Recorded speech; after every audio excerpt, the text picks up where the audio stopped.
Definitely, it is going to create havoc in the workplace, and but it is not going to stop at that, because it is going to increase the productivity of organizations. And McKinsey has predicted that 1.2% of GDP rise per year after 2030 due to AI, replacing humans and increased innovation. So definitely it is no turning back. And other studies have shown that in US and Europe, about 30 million people may be out of job due to AI. It may be prophets of doom talking in such big numbers. We do not know. It is still at a evolutionary stage, as Ms. Huma has said. We are still too early to, but at the same time, I would say, like to add that in May of this year, uh, one study, the unemployment figures of USA for the first time categorized job losses due to AI.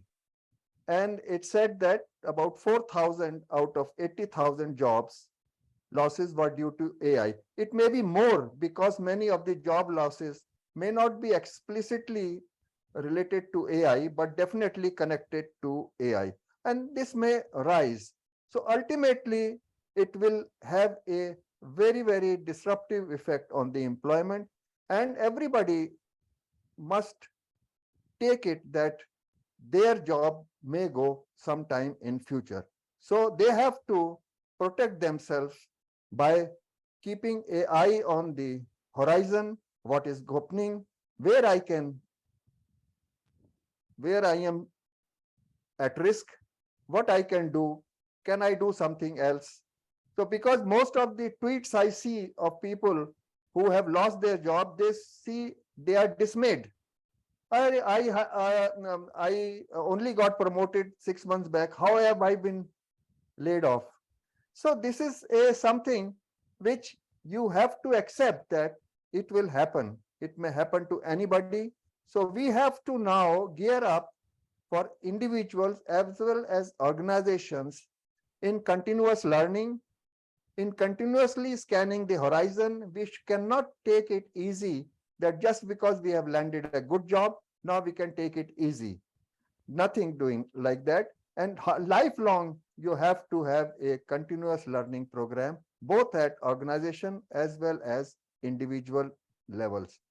And that is in US, the good thing is that the losses of job losses in US and EU may to some extent help countries like India. In fact, India may be the only country which may gain from these job losses. And because India is the only country by 2030, as a HR study said, a very eminent company in HR said that India will be the only country which will be talent surplus. All other countries will have deficit in talent, and that we are seeing already, including China, where the adult diapers are selling more than the child diapers. So the aging of the society, as well as all these factors will create opportunities in India, although BPO, that is the business process services, like call center, etc., they are already seeing a loss of business, because their live chatbot, etc., are taking over for the routine inquiries. But this will be compensated by knowledge process outsourcing. Companies already over, I would say, by 2025, India will have over 2,500 multinational companies setting up their centers here, and many of them are already doing it. Instead of bringing people to US, they are sending their centers here so that people can do their R&D here, and other knowledge processes can be done.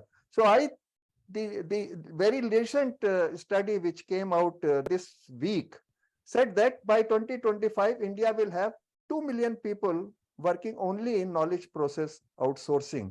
And as we move further and further into AI displacing people, it may affect positively the employment scenario in India. But the job losses and the job gains will not be the same. Job losses are on mundane jobs, the routine jobs.